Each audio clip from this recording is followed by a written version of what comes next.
Lindsay writes in to ask, Pastor John, you've spoken before about how you've walked through some challenging seasons in marriage over the years. If you can go back in time to give yourself some of the most important wisdom about marriage that you've learned in the trenches, what would you say to a younger John Piper? What expectations would you tell him to relinquish, and what would you tell him to practice? I would say to him, John, behold the mystery of this union. Behold the mystery of this amazing God-wrought union. For all the millions of marriages on the earth, none of them is merely human, including yours. None of them, yours included, is merely natural. They're all more. They're all amazing. So lift up your eyes, John Piper, young, newly married John Piper. Lift up your eyes to see what you've gotten yourself into here. An amazing God-wrought mystery. Mark 10:9. What God has joined together, let not man separate.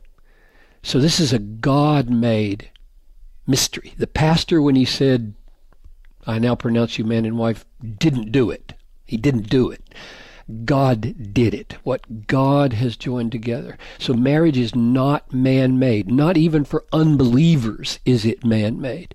God joins people through promise and covenant and union into one flesh. Something new has come into existence. So John Piper, lift up your eyes onto this reality and realize the unending implications of this for your life.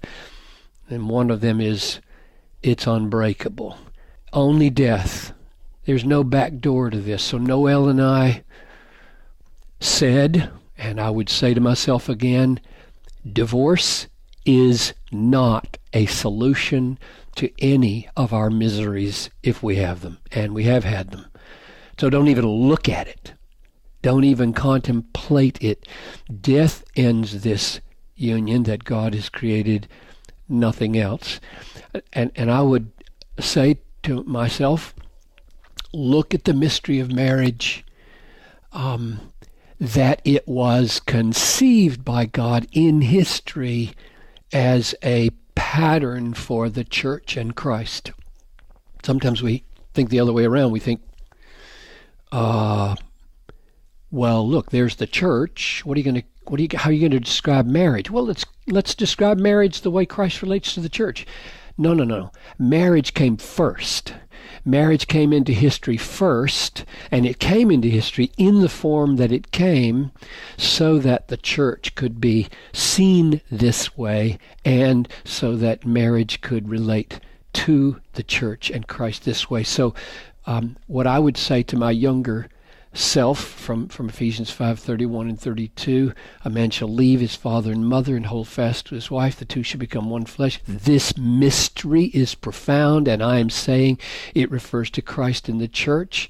I would say, John, look at the mystery of what this means for your love of this woman.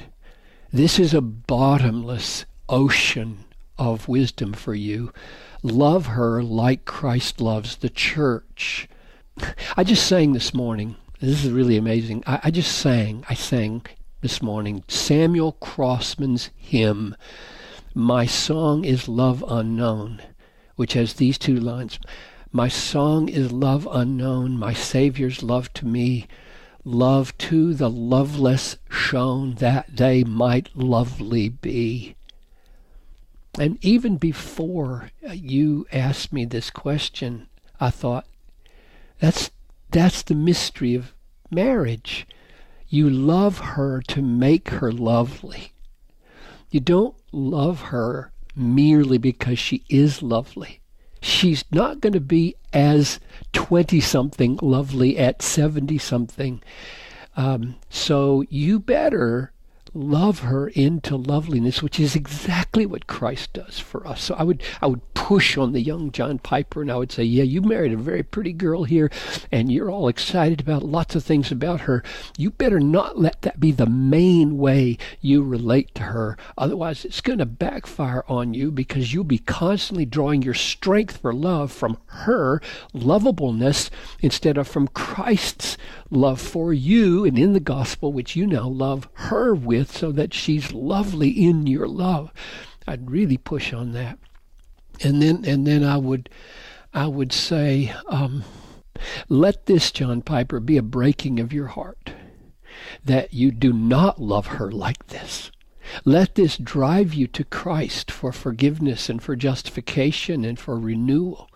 Let your high role as a Christ-like leader break your heart that you are not a Christ-like leader, and so lead you to lead with all patience and humility. And then I'd say, and this is just real personal because that's what she asked for, John Piper, you're young, and you need to realize that this is going to be a problem for you all your life. Be done with little boy need for pity. For mommy to kiss the owie and dote over you till you get better. Be done with that. Be done with pouting and sulking when you don't get what you want, which is so immature and so built into your wiring. And you will be regularly disappointed because you are an intense perfectionistic wanter, and therefore your wants are not going to be satisfied as often as you would like. And so instead of pouting and pitying yourself, draw down strength, John Piper. Draw down strength from Christ to stop being a reactor and instead be a strong initiative taker in hope. Bring hope to this family.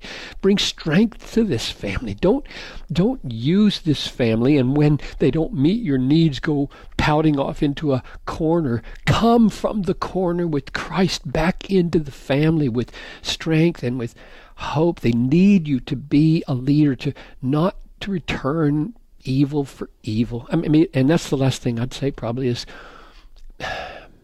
be tender-hearted, John.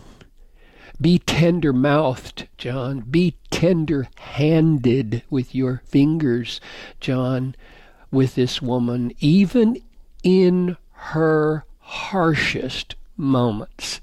Don't return harsh for harsh. Don't return blunt for blunt. Don't return hurt for hurt. A soft answer may restore her soul. So, remember, John Piper, this marriage is temporary. It's a shadow, not a reality.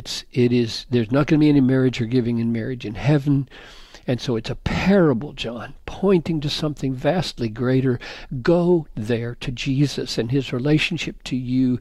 Get all the strength you need, and then come back and, yes, savor this gift now. Don't belittle this gift. It's a real gift. It's a beautiful gift. Savor the sex and savor the friendship and savor the mutuality of all of life. But no, it's always pointing to something greater, something real with Christ. Thank you, Pastor John, and thank you for listening to this podcast. Please email your questions to us at AskPastorJohn@desiringgod.org. At desiringgod.org, you'll find thousands of free articles, books, sermons, and other resources from John Piper. I'm your host, Tony Ranke. Thanks for listening.